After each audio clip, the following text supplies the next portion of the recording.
This is Transistor.fm.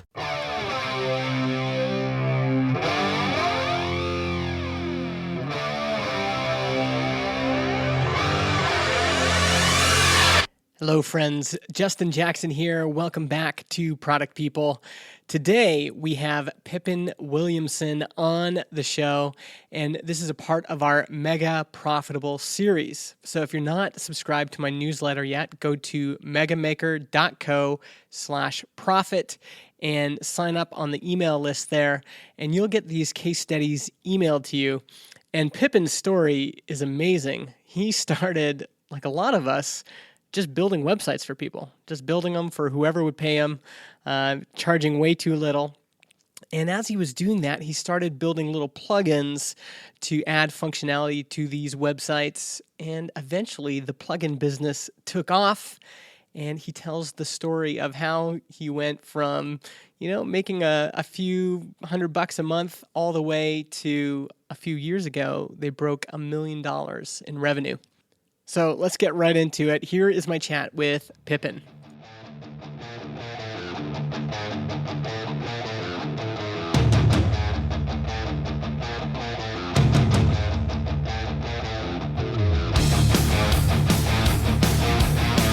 Yeah, I think I'd like to go back to the beginning and how all of this kind of started. You were mentioning that you started building web pages. Was that like right out of college? What's kind of the background there? Yeah, so I originally started just being an HTML, CSS developer, building websites for anybody that would hire me. Right about the end of high school is when I started doing it. So maybe my senior year. And then my first couple years of college, I kept doing it as just a little side project, make some rent money here and there. And that's when I decided to go ahead and create the business called Pippin's Pages, which was, building web pages is what I thought I was going to be doing for a long time. And then that slowly transitioned into building products and building products inside of the WordPress ecosystem, which is where the Pippin's plugins came from. Mm-hmm. And then that eventually transitioned into, instead of just me building plugins, instead of Pippin's plugins, it started turning into a team of people as I started to bring on contractors that would work part-time, and then we eventually started bringing full-time people on. And that eventually transitioned into us making we basically just renamed the company from Pippin's Pages LLC to Sandhills Development. I didn't really like the idea of the company being named after me. Mm-hmm. What if I walk away? Like, what if I want to sell it tomorrow? Well, personally branded company didn't really make sense to me at that point. And so we renamed it, and so now we are Sandhills Development. Gotcha. Now, so how old are you now, by the way? I'm 28. You're 28. All right. So I guess that would have been, 9-10 years ago. About 2007. Okay. That's when it all about started. 2007, 2008. 2007, 2008. You're just graduating from high school, and you're building web pages for anyone who would hire you. Yep. And where are you living at this point? At that time, I was living in Lawrence, Kansas, which is where the University of Kansas is. Okay. I grew up in central Kansas, just about 3 hours from there, and that's where I live now. Okay. See, and I think one thing that'll be interesting for folks is a lot of people can identify with this idea of building web pages for whoever will hire them. But how did you get from that to start, how did you make the jump initially to building products? Like, what was the first thing you did? So it was actually, part of it was a natural transition, part of it was an accident. So mm-hmm. I had clients that would ask me to build something for their site, and so then I would build it. And there was a couple of them that they wanted these features and things for their sites that I recognized had reuse, like a possibility to reuse them. Yeah. And so if I could build them into, say, a little software package, basically, at that time I had no intention of making money off of them. But if I thought, if I can build this into a plugin that I can put onto multiple sites, then I can reuse it, and this will be great. save myself some time, maybe save some other people some time. And so I did that with some of the features that people had been asking me for. And then with one of them, I just decided, let's put it up for sale. And, if I make $5 a year, great. There's a latte. Yeah. And I did. And then it actually ended up working pretty well and sold a lot more than $5 a year. And that was the start of it. So I built one I built one feature for a client, it turned into a product kind of by accident, decided to sell it. And it kind of started after doing that, I then built another one, and then I built another one, and I built another one. And I basically just built a whole bunch of these little tiny products that maybe made $15 to $100 a month max. And that just slowly transitioned into building more. And then eventually I realized that I had built enough of them that I had a real possibility of saying, maybe I'm not going to do client work anymore. Maybe I'm just going to build these little products, sell them for $5 to $20 a piece, and I can pay my bills. And so one summer between my junior and senior year of college, I decided to give it a go. And I said, all right, this is my summer to experiment. And if I can pay my bills with just these products, I'm going to do it. I'm going to quit my part-time job that I have working at a theater. I'm going to try and see if I can do this. And I'm getting married in a year. So this is my chance to do it. I'll never have more freedom than I have right now. Let's see what we can do. So I did it, and it worked. So what was the first product? What was the first thing you made $1 on? It was this little plugin for WordPress called Font Uploader. So I had a client that they really wanted to have the ability to control the fonts on their website. And this was before the web development world had any decent ways to actually add fonts to a site or use which fonts you want to use. So I built them this little thing that allowed them to take a TTF or OTF file, which were your common font types at the time, and upload it to their site and then select a element. So you could say, I want all of my blog post headers to be this font. I want all of my page titles to be this font. And I want my paragraph text to be this font. And that was it. So I called it Font Uploader, and it allowed people to customize the fonts on their website without having too much technical knowledge. It required a little bit of knowledge, but not much. And it worked. Now, when you were deciding to make that jump, because you were saying you were making sometimes $100 a month, and then, this gradually increased, but then there was this point where you're like, I'm going to try this summer or whatever it was to really focus on this and make the jump from this is paying some of my bills to all of my bills. What was that journey like? What changed from, you just making some money to more money? What did that kind of look like? I think the main thing was a commitment a verbal commitment to myself that said, I'm not going to accept any more client work for this period. So up to that point, I was still doing quite a bit of client work for a couple of agencies and various clients around the web. Kind of like, again, anybody that would hire me, but I had some consistent clients at this point. And I could continue to work for them and comfortably pay my bills. And so the first thing was just a commitment that said, I am not going to say yes to another client project.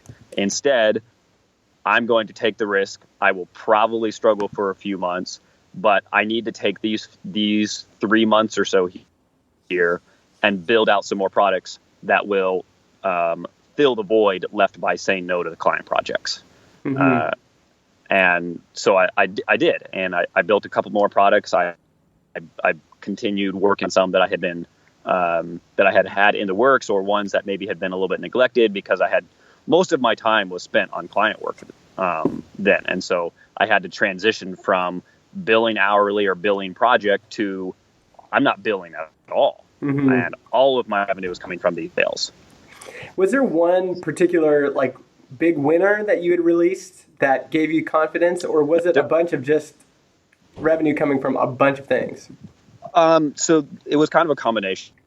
There was a lot of little bits of revenue coming from a bunch of different little products. I think at that time I probably had 25 to 30 products. And there were two big ones. So in the last 10 years, we have seen the rise and fall of image sliders on websites. So it became very, very popular to throw up this big slideshow in the masthead of your website and have your images or your branding or something like that go across. So I built one of the very first slider plugins for the WordPress world that allowed somebody to easily add that to their site. That was one of my first successful products that was earning $2,000 to $3,000 a month at that time. Gotcha. And it had grown to that pretty quickly.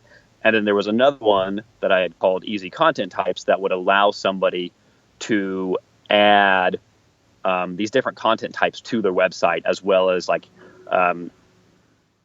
so let's say that somebody had a site built on top of WordPress, and they wanted to separate out the sections of their site into relevant content categories. So, for example, if they're a publisher, they might have books, magazines, and I don't know, some other kind of content type that you would see in a publishing business. Yeah. So I built this system called Easy Content Types that would allow a site owner to construct all of that without requiring any development knowledge. And that was my second big one. It was the combination of that image slider and the content types system that made me realize I can do this. Like, this is going to be enough to sustain me and my wife in a year. And I think we can live off of it. Yeah. And so let's say that one's, you said one's doing 2 or 3K a month. What were your expenses like at the time? Honestly, pretty low, because this was, I think by this point I was either near my senior year, graduating my senior year, or just after, because this would have been 6 to 9 months after I decided to take the plunge that summer. They were pretty minimal. My wife and I lived in an apartment. I think we paid $500 a month in rent. We had your standard utilities and maybe a Netflix account, and that was about it. Aside from your groceries and other standard living expenses. All of your areas in Kansas, from central Kansas to eastern Kansas, are pretty economical when it comes to living expenses. Yeah. So we could live for less than $1,000 a month. Wow. And so we were living pretty comfortably. I remember I was not used to living. I was used to living very, very minimally and living in low end apartments. And I remember renting a house, and my landlord, the guy that we were renting it from, looked at us weird when we rented it, because I realized later on that we could have been living in a much, much, much, much nicer house. And yet we were living in this little itty bitty, 500 square foot house. And, but it was great. So our expenses were very minimal, and we were realizing that we could, to make quite a bit off of it. Yeah. That is one piece of profitability that a lot of folks don't consider, is that if your expenses are low, that's the second part of the profit equation. Is absolutely revenue is the first one, and the second one is expenses. And if your expenses are low, if you are living in New York, in Manhattan, and you have 6 kids and 2 car payments, etc., it's going to be a lot harder to get to profitability than it is if you're in Kansas and for sure your expenses are a lot lower. Well, go ahead. That's an interesting point, because when we were right after I graduated and my wife graduated, we were contemplating where to go. And so we were at a financial position at that point, because our expenses had been so low and our revenue was high enough that we had quite a bit in the bank. We realized that we could live anywhere we wanted. And we made the choice of, you know what, let's go home. Let's go back to central Kansas. Let's buy a decent house that has a very low mortgage, because living expenses are so low here. And we don't need to go throw all of our money away just to live in a say a highly desired area. Let's go home with family. And that worked out pretty well for us. So right now, are you over $100,000 a year in profit? We are. Yeah, right now. Now that has not been a consistent trend. That has been, so we've been profitable since day one. We have never had a year that we had a loss. And this year we're currently sitting at about $200,000 to $225,000 in profit. And previous years we've seen anywhere from 30 to 60,000 in profit. And then that's after we became a non-single member company. So it was a little bit different when it was just me, because the first year of the company being successful, it was still just me, and I just took my salary was whatever the company made. Yeah. The year after that, which was still just me, I decided, you know what, I'm going to set myself a salary, and I'm going to separate the company finances from my personal salary, my personal finances. Yeah. And then that year we still had I think we had maybe 50,000 in profit, then 30, or then 60, then 30, and then where we are today, which is sitting on 225 at the moment. Yeah. I think this is the big question I got when I said I was going to do this series, is some folks were like, well, does profit include disbursements and owner salary? And I said, yes, it should be after disbursements and owner salary. And so that's awesome. I think maybe actually talk a little bit about that, about the move to just paying yourself a salary and what the pros and cons of that were. Sure. Well, so one of the things that I started to recognize pretty early on, that I thought we had a good thing going. Obviously I was a single person company, and we were doing very well. And I started to recognize that, you know what, we're working in an online ecosystem. We have a lot of customers. At some point, I'm going to piss somebody off, probably. Yeah. And if I get sued, I want to be okay. If the company goes bankrupt because we got sued, I hope I'm still okay. And so the first thing was to separate personal and company finances. Yeah. That way, you can sue the company, but my house is okay. Basically. So that was the first thing. Second was, we had 1 year where I paid myself whatever the company made, and it was very easy to see how that could get a little bit out of control with lifestyle creep. And so as you make more, as your company does better and better, it's very easy to say, you know what, I'm going to upgrade my car, I'm going to upgrade my house, I'm going to do this, I'm going to do this. Oh shoot, our company made $250,000 this year, and I'm the only person in the company. You know what? Screw it. Let's drop 10 grand and go do something. So I started recognizing that was a very easy thing to get into, and I wanted to avoid it. And so I said, you know what, if I set myself a salary cap, that is my salary, and everything else after that can get reinvested back into the company. That's what's going to allow us to hire people. That's what's going to allow us to grow this into more than just me. And so that was one of the other early things that we did that I think was very, very, very valuable. And I think I'm still pretty much at the same salary that I was 4 years ago. And that's been great. And it makes it much, much easier for us to look at how we're doing as a company and say, we're gonna invest 50,000 into this project, or we're gonna do this, or how are we looking? Instead of we know exactly how much we're gonna spend every single month on salary. Yeah. Everything after that is flexible. Yeah. I think that's super important. I'm just into my second year now of being independent. And one thing I noticed is that, and I just pay myself in dividends, and the challenge with that is exactly what you've said. The company essentially, after disbursements, makes no profit, because, if I have a $30,000 month, I'm like, yeah, all right, let's spend some money. Let's do these things that we've been waiting to do. It's a lot easier to be free with the money. Yes. And the challenge with that is, on one hand, the advantage to that is the flexibility. So if 1 month, we have a $3,000 orthodontist bill, it's a lot easier to go, okay, well, I'll just pay myself more dividends. We're done, right? Yep, absolutely. But the disadvantage is I haven't been very profit focused. And one of the things I was encouraged to do this past year was look at my profit margins after owner disbursements. And essentially, I was like, well, I'm at probably about 0 to 5%,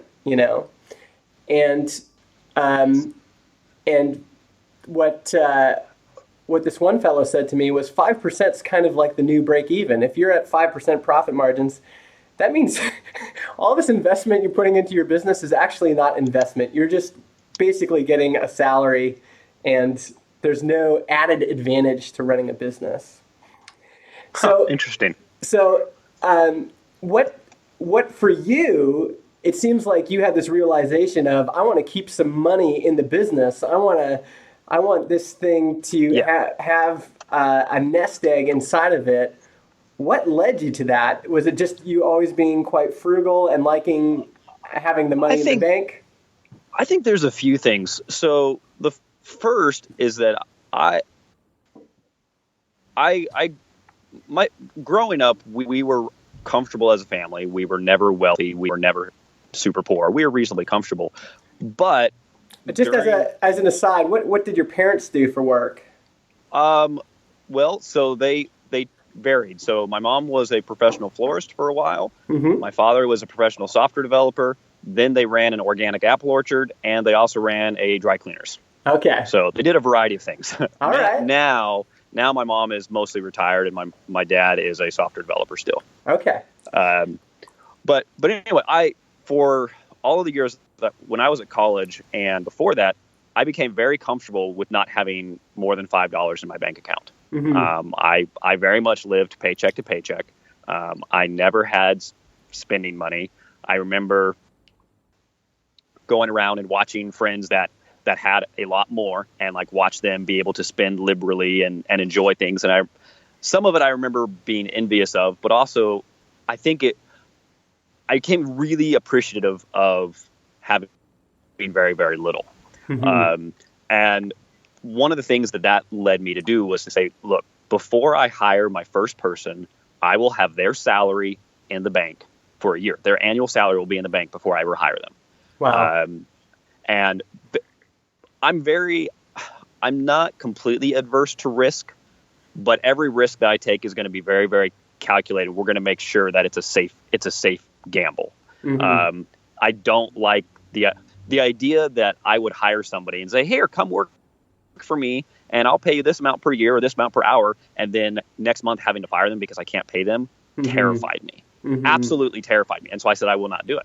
I will have your salary in the bank and then we'll hire you. And so we did that. And then we did that with number 2.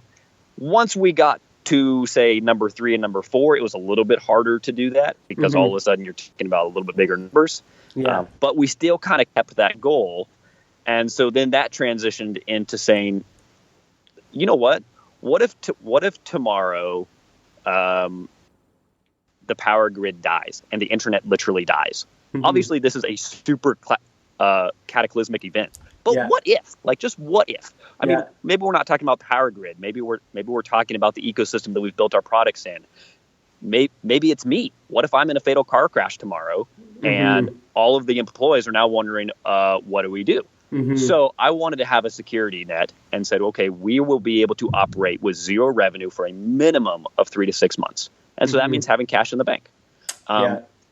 Setting myself a salary and focusing on building that cushion as opposed to reinvesting every dollar we earned made us grow a bit slower, but it made us grow very, very safely. Mm-hmm. And so over the last 2 years, we have continually grown that safety net. So then this year we got to a point where all of a sudden we realized, look, our safety net is pretty secure. Mm-hmm. It's going to take a super event to kill us, basically. Yeah. So now that we've taken 3 years of very safe growth, basically, now what can we do with it? So let's say that we want 3 months of operating minimum in the bank. Okay, everything after that, now we can start talking about investing a portion of it, dispersing a portion of it, and then having some cash just to float to, unexpected expenses. Mm-hmm. Yeah. And it sounds like profits really increased last year. Why was that? Why did they go up so much? There's a couple of things that we did. First, I got really, really frustrated with one of our products because it was so we basically have three main products that we sell. And one of them, which was our highest earner, but lowest profit margin. And so on about 700,000 in sales, it had a profit at the end of the year of $5,000. And I looked at that thinking, what in the world? Like, that's crazy. Surely we can do better than that. Like, where did all the money go? And then we would look at another one, and it had, say, 400,000 in sales, and yet we had 50,000 in profit. Why is that one so much more profitable than this other one? And so I tackled that problem, and I said, to me that is a problem. Let's fix it. Yeah. We shouldn't have a cash cow and a money dump. Instead, they should both be cash cows. Like, we can make both of these work. So we started tackling various problems in that product. And there's a few things that we did. Number one, we introduced, we have an annual licensing model. So if you buy the product, you then renew your license each year. Yeah. Ever since the product started 5 years ago or so, that has been a manual process. So you get an email that says your license is going to expire. You should come back and renew. Well, that doesn't really work that well. So we turned on automatic renewals so that it's just an automatic subscription that processes every single year until it's canceled. And it made a huge difference. A dramatic change to our monthly turnaround once those renewals started processing. Yeah. Another one that we did is we looked at our pricing and said, our pricing does not reflect where we are today. It reflects where we were 4 years ago. Let's raise the prices. So we raised the prices significantly. And one of the challenges that we were being eaten alive by support costs.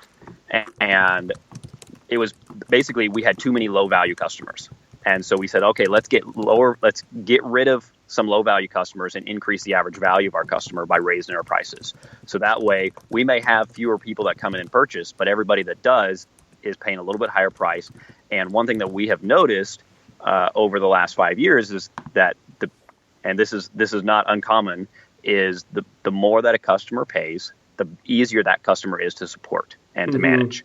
The lower they pay, the more of a pain in the ass they are. And that's not to be brutally honest, but it's very accurate. We spent the most time supporting the customers that paid us the least. And we said, that's silly. Like, what if you've paid us $5, you should never take up an hour of our time. If you've paid us $800, now that's a different story. But what we found is that the $800 customers didn't ever take up any time. But the $5 customers took up hours and hours and hours. Yeah. So we raised our prices to help raise the quality of the customer, and that made a huge difference not only to our cost. So like our support costs went down dramatically, but it also raised our monthly revenue. And I think more important is it dramatically affected the mentality of the team. Like our team was happier day to day because we were working with better people. Yeah. The moment those prices went up. Yeah. And that I don't think can be ignored. That's super important. Yeah, definitely. And so, sorry, go ahead. No, I was just trying to think of another thing that we did or not. But I think those were the two big ones. And you must be, how are you tracking? You're obviously tracking profit per product. Do you have some sort of, like, how are you tracking all those numbers? What goes into that? So basically all three of our products are technically separate companies. So we have our parent company, which is Sandhills Development, and then we have sub companies under that. And so each one has their own finances. It gets a little bit tricky to track them all, but we've got an awesome bookkeeper that takes care of it all for us. But so we do track finances for each individual product. So we can look at each one of them and say, okay, this one had this much in revenue, this much in payroll, this much in other expenses. Here's the profit. And so we separate those all out, and then we also aggregate them together to see a company a whole picture, a whole company picture. Yeah, that's awesome, because that usually, especially like for someone like me, when you have multiple products, it's difficult to kind of tease all that apart and say, Absolutely. What went into this one and what went into that one. But as you've just shown, having that picture is really helpful, because if that hadn't been separate, you would have maybe just ignored it. Like I don't think we would have ever realized that one of them had zero profit and one of them had massive profit. Mm-hmm. Instead, we would have just averaged them and said, okay, our profit is this. Mm-hmm. We probably would not have addressed those problems. And I don't know if that was intentional at the time. Our main intention when we separated them, so they used to all be together, and then we separated them about 2 years ago. We did it then because I decided that there was a pretty good chance that we would try to sell one of the products off at some point in the future. And so I wanted each one to have a separate financial picture so that it was easier to sell. Yeah. Yeah. And that's super smart too. Especially when you're thinking about profits and what's the advantage of having profits. Well, one advantage is if you ever want to sell, a lot of acquisition deals are done based off profit. They're a multiple of your profit. Right. And so if you have that separated out and you're showing consistent year-over-year profits, that asset becomes a lot more valuable, because anyone who's buying it is going to say like, well, I can buy this and have it paid off in 3 years, and then everything after that is profit for them, basically. Right.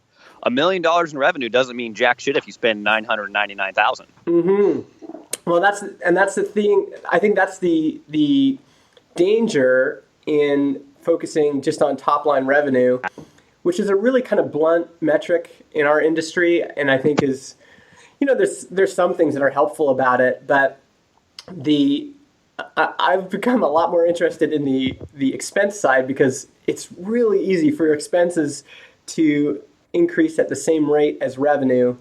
And so you're just working harder and creating more complexity in your business, and you're not there's no benefit to it. Well, so last year was the first year that we broke $1 million in revenue. And I remember looking at that, being really excited, like, yes, we made it. Mm-hmm. And then I looked at our expenses, like, well, but that doesn't mean anything, because we only have 10 grand in the bank, like 10 grand in profit. Mm-hmm. That's worthless. Mm-hmm. Like we had more profit last year and we only made 400,000. What the heck? Yeah, exactly.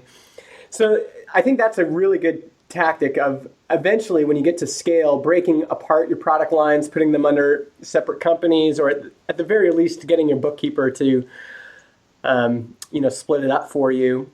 Is there let's talk about both sides of those equations again, just to make sure we haven't missed anything.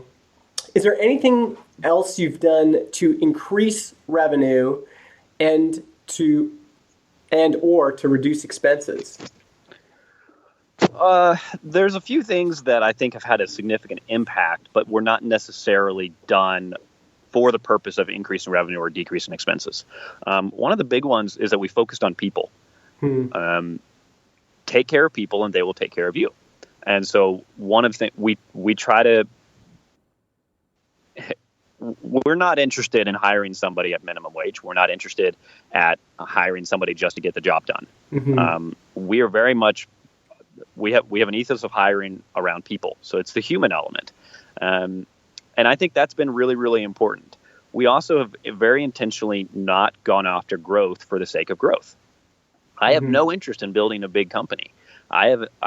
Instead, I'm very interested in building a company that thrives with a team that can be very personal. I've thought that the day that I don't know everybody that works for me is the day that I should probably walk away. Mm-hmm. And so I've intentionally said, I don't want to build a larger company. So instead, let's focus on the idea of what can we do to achieve maximum growth with zero addition of people. If we have to add somebody every now and then, that's fine. That's great. I mean, number one, because if they're a great person, we're going to work together and we're going to thrive together. That's excellent. But I don't like the answer of adding, okay, if you have a problem, it's too expensive. You don't have enough man hours. You You need more hands on deck. I don't like solving those problems just by adding people. Mm-hmm. To me, that doesn't make sense because number one, you are tackling a growth problem by just adding more expenses. Yeah. Sure, if you have the right people, then every person you add should be able to return more revenue to the company than they cost in salary, health benefits, etc. But I still don't like that as a general answer. Mm-hmm. And so instead, if we focus on our people and we focus on solving a problem in a little bit more creative manners, then I think that naturally builds a much more profitable company than just going after growth for the sake of growth. Mm-hmm. Yeah, that's interesting. Because there's this idea of why are you even trying to get profits? And I think one thing I've been thinking about lately is initially when I started, very much like you, although I was a lot older when I last year was my first year being independent. And leading up to that, my whole goal was just to pay my bills. So you're just, doing stuff just basically for yourself. I just want to make enough so I can quit my job and do this full time. But eventually you get to the point where you're saying, okay, well, what's the point of this if I keep growing it, if I keep making more money, if there's money in the bank?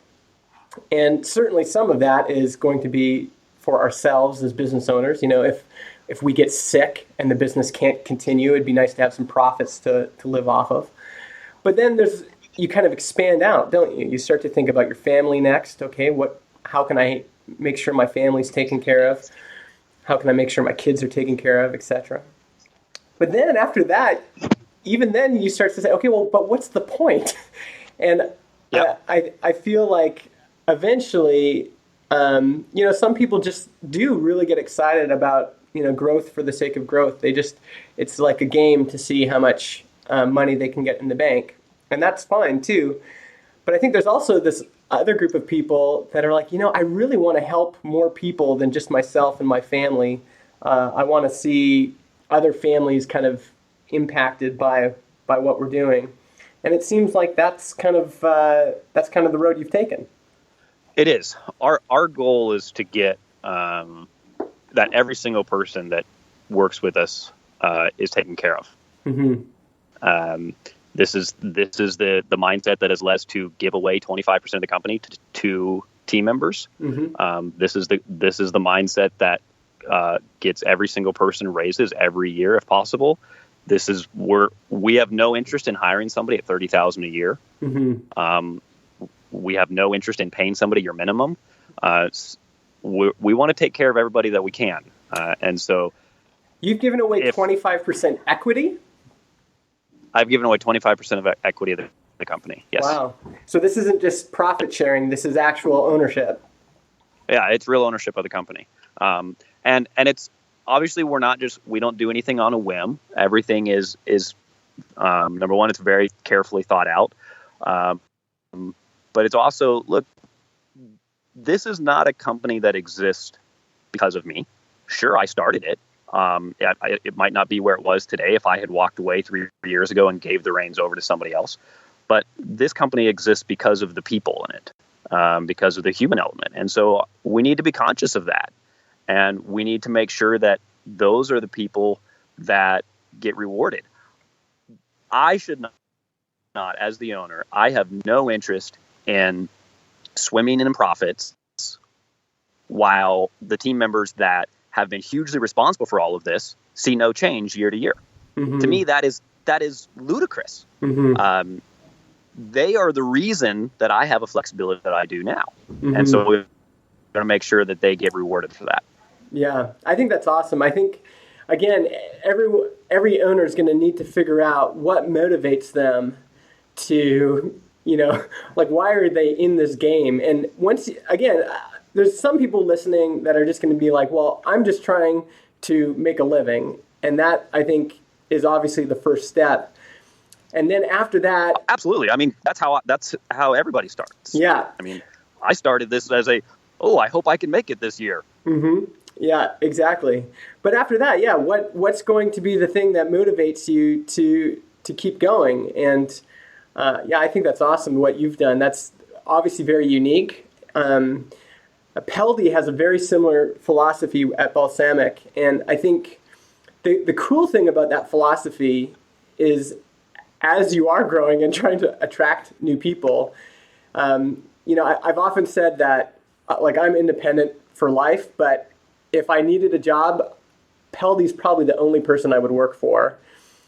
And sure. That kind of reputation of being a business owner that people are willing to work, that really want to work for, that's another great way to grow the company. And the way you've done it now is every new additional dollar of profit doesn't just benefit you, it now benefits all the rest of the team too. They've got a massive motivation.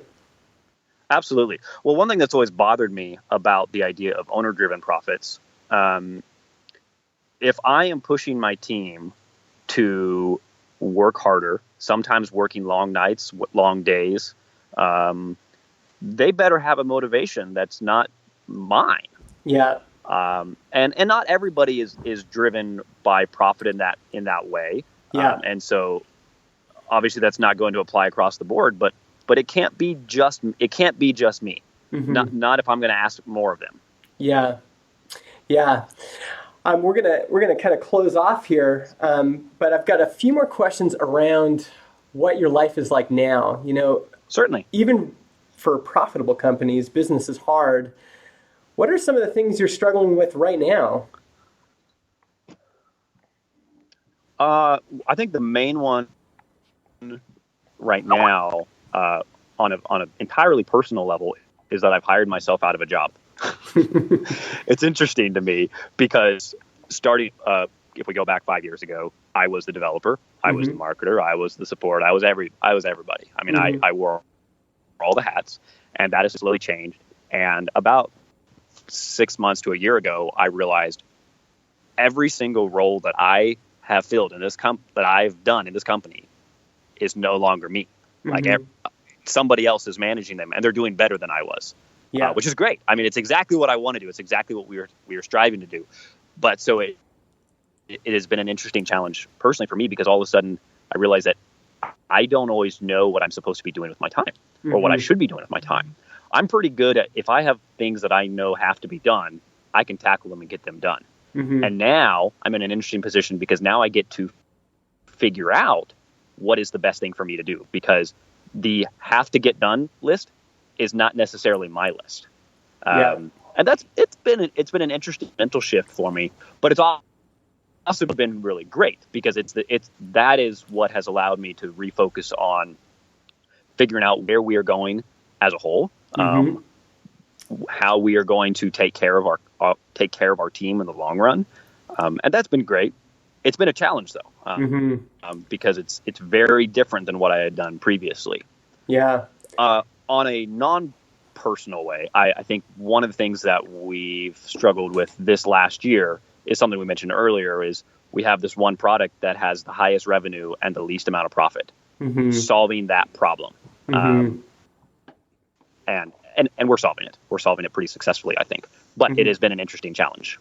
Yeah, totally. And what are your future plans for the business? Like, what are you planning? How are you planning on growing, or is there anything new this year that you guys are working on? So the main one that we're working on right now, there's two things. Number one, we're working on a new product. It's a new service system. And we're hoping to launch a very basic MVP later this year. It might be early 2018. And so that's a little bit of treading in new water for us. The other one is the product that I mentioned that has struggled with profitability.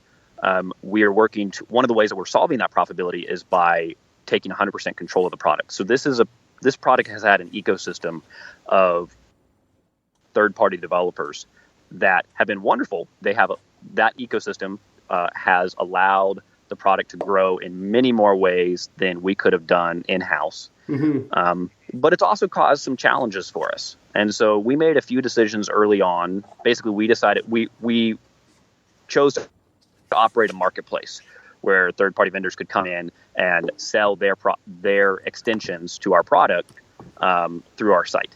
And we've realized that while that has been very beneficial, it has also been very hindering to some of the changes that we want to make. And so we're working to discontinue our marketplace, which is going to give us a lot of flexibility and the ability to move very fast. It's going to make us much more agile. Mm-hmm. So later this year, we're going to be completely revamping a pricing model that I think is going to turn that product from slightly profitable to very profitable in 6 months or less.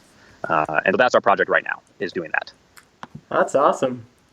Awesome. Well, this has been really helpful, Pippin. Thanks so much. Like I said, it's really great to meet you, and it's been a pleasure. Thank you so much, Justin. It's been a pleasure. Yeah, man. I'd love to chat again. Yeah, this was really great.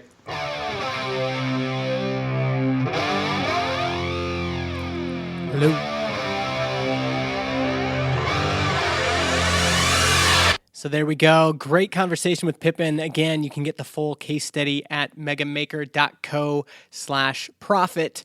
I apologize about the audio quality there. Pippin, like you said, kind of lives in a rural area, and we had to do that one over the phone. But hopefully you were able to garner some good stuff from it.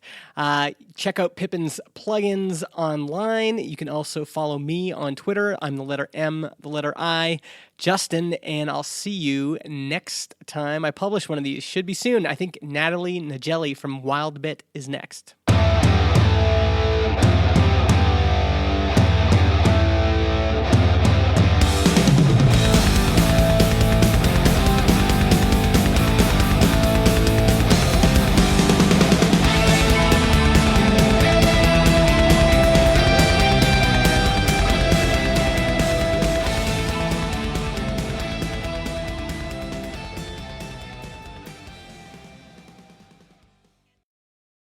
Podcast hosting is provided by Transistor.fm. They host our MP3 files, generate our RSS feed, provide us with analytics, and help us distribute the show to Spotify, Apple Podcasts, and more. If you want to start your own podcast or you want to switch to Transistor, go to transistor.fm/Justin and get 15% off your first year.